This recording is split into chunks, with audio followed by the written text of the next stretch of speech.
If you're thinking of buying a computer, you may have wondered, is a laptop right for me?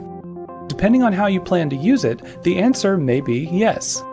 In this video, we'll look at some of the ways that a laptop is different from a desktop to help you decide. The biggest difference is portability.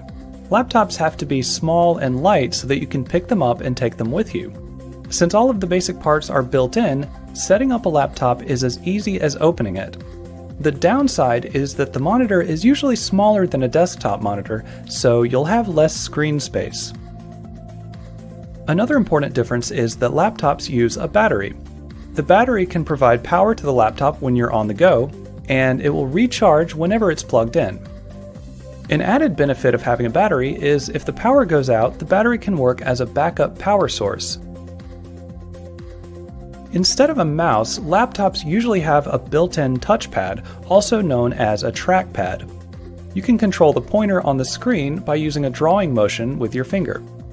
If you haven't used a touchpad before, the experience is a little bit different from using a mouse, and it may take a while to get used to. If you're buying a desktop computer, you can mix and match almost any monitor, keyboard, and mouse that you want. With a laptop, you won't have quite as much freedom since everything is built in.